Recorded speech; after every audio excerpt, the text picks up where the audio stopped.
নমস্কাৰ, মই দিশি আৰু আপোনালোক সকলোকে স্বাগতম জনাইছোঁ মোৰ কাটিং আৰু টেইলাৰিঙৰ অন্য এটি ভিডিঅ'লৈ। আজি মই আপোনালোকৰ ওচৰলৈ লৈ আহিছোঁ এটা 2 pieces প্ৰিন্সেছ কাট ব্লাউজৰ কাটিং টিউটৰিয়েল লৈ। আৰু ইয়াৰ আগত মই এটা ভিডিঅ' দিছিলোঁ, সেইটোত মই ড্ৰয়িং আৰু মেজাৰমেণ্টখিনি দিয়া আছে।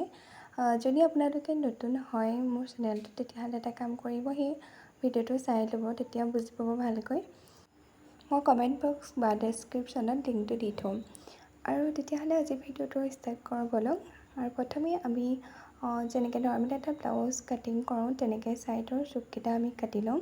ইয়াত দেখিছেনে, মই ভিডিঅ'ত দেখুওৱা ধৰণে আপোনালোকে কৰিলেই হৈ যাব। যিটো বুকুৰ ছাইডৰ চুক হয়, মানে নেক লাইনৰ যিটো চুক আমি কাটিং কৰোঁ, সেইটো কাট হৈয়ে গৈছে। আৰু এতিয়া আমি শ্ব'ল্ডাৰটো কাটিব লাগিব। আপোনালোকে জানেই, মই ইয়াৰ আগৰ ভিডিঅ'টো দেখাইছিলোঁ, শ্ব'ল্ডাৰৰ কাৰণে 1/2 ইঞ্চি বা 1 ইঞ্চি ৰখা হয়। যদি 1 ইঞ্চি ৰখা হয় তেতিয়াহ'লেতো বাৰু ভালেই হয়, কাৰণ 1/2 ইঞ্চি যেতিয়া আমি লওঁ, তেতিয়া মানে শ্ব'ল্ডাৰটো ষ্টিচিং কৰাৰ সময়ত অলপ মানে বেছি ছুটি হৈ যোৱা চান্স থাকে। সেইটো কাৰণে শ্ব'ল্ডাৰটো অলপ বেছিকৈ ৰাখিলেই ভাল হয়। আৰু সেয়া দেখিছে নহয়। আৰু এতিয়া মই আৰ্মহোল ছাইডৰ চুকটো কাটি লৈছোঁ ভালকৈ। আপোনালোকে মন কৰি যাব মই কেনেকৈ কাটিং কৰিছোঁ, আৰু তেতিয়া আপোনালোকে ভাল পাব, মানে বুজি পোৱাত সহায় হ'ব আপোনালোকৰ। আৰু এতিয়া মই ছাইডটো কাটি যাম। তলৰ যিটো ছাইড হয়, মানে চেষ্ট আৰু ৱেষ্ট দুয়োটাৰ কথাকে কৈছোঁ, সেইকেইটা আমি কাটি ল'ম। আৰু কি হয়, মই প্ৰথমে ক'বলৈ এটা কথা পাহৰি গৈছিলোঁ। আপোনালোকে যেতিয়া কাপোৰটো কাটিব, মই ইয়াত যিহেতু চেম্পলৰ কাৰণে এইটো কাটিং কৰিছোঁ, সেইটো কাৰণে মই এনেকৈ কাগজতে কৰি দিছোঁ। জাষ্ট এখন কাগজত লৈ পেলাই বহি আপোনালোকে 2 ফ'ল্ড কৰি ল'ব। যদি আপোনালোকে বিচাৰে 2টা পিচ, মানে কি হয়, বেক আৰু ফ্ৰণ্ট ছাইডটো দুয়োটা একেলগে কৰিব বিচাৰে কাটিং, তেতিয়াহ'লে আপোনালোকে 4 ফ'ল্ড কৰিব লাগিব। আৰু যিটো বন্ধ ছাইড হয় আমাৰ কাপোৰৰে হওক বা আপোনালোকে যদি কাগজত কাটি চাব বিচাৰে, কাগজৰে হওক, আপোনালোকে কি কৰিব, বন্ধ ছাইডটোৰ ফালে ল'ব, কাটিং কৰিব। তেতিয়া মানে কি, একেলগে আপোনাৰ 2টা পিচ ধুনীয়াকৈ ওলাই আহিব, তাৰ এইটো মানে ফাল খাই বস্তুটো ওলাই নাহে।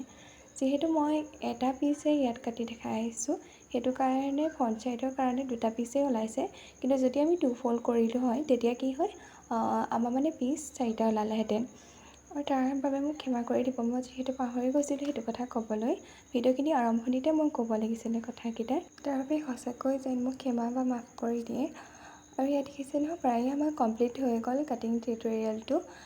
যদি মোৰ ভিডিঅ'টো চাই আপোনালোক উপকৃত হ'ল বুলি ভাবিছে আৰু বা ভালো পাইছে, তেতিয়াহ'লে মোৰ ভিডিঅ'টো লাইক কমেণ্ট কৰিব নাপাহৰিব। কি হয়, মই দিছোঁ ইয়াৰ আগৰ ভিডিঅ'টো মন কৰোঁ, মানুহে চোৱাটো চায়, কিন্তু ছাবস্ক্ৰাইব কৰিবলৈ চেনেলটো পাহৰি যায় আৰু লগতে লাইক কমেণ্ট নকৰে। আৰু যেতিয়া আপোনালোকে লাইক কমেণ্ট কৰে, তেতিয়া মোৰ মনটো ভাল লাগে।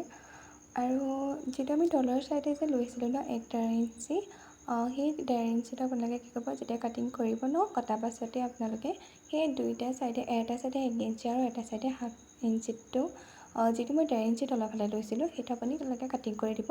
তেতিয়া ষ্টিচিং কৰোঁতে আপোনালোকে ভাল পাব। শেষত মোৰ ভিডিঅ'টো ইমান দেৰিলৈ কৈ যে আপোনালোকে চালে, ইমান অমূল্য সময়কণ আপোনালোকে মোক দিয়াৰ বাবে বহুত বহুত ধন্যবাদ। আৰু আগলৈ মই এনেকুৱা কাটিং টেইলাৰিং ৰিলেটেড ভিডিঅ' দিবলৈ চেষ্টা কৰিম, যাৰ পৰা আপোনালোক উপকৃত হয়।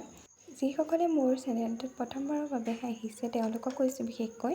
আৰু ইয়াৰ আগতো মই কৈছোঁ যে আপোনালোকে যদি বুজি পোৱা নাই ভিডিঅ'টো, তেতিয়াহ'লে কি কৰিব, মই ইয়াৰ আগত এটা ভিডিঅ' দিয়া আছে, সেই ভিডিঅ'টো এবাৰ চেক কৰি ল'ব ডেছক্ৰিপশ্যন বক্সত। তেতিয়া মেজাৰমেণ্টখিনি যদি আপোনালোকে ভালদৰে বুজি পায়, তেতিয়া কাটিংখিনিও বুজি পাব। আৰু ইয়াত মই ভালকৈ মেজাৰমেণ্টখিনি দেখুৱাও নাই বা বুজোৱাও নাই, কাৰণ ইয়াৰ আগৰ ভিডিঅ'টোত মই ধুনীয়াকৈ বুজাই থোৱা আছে, সেই ভিডিঅ'টো এবাৰ চেক কৰি ল'ব। And again thank you so' much for ৱাচিং।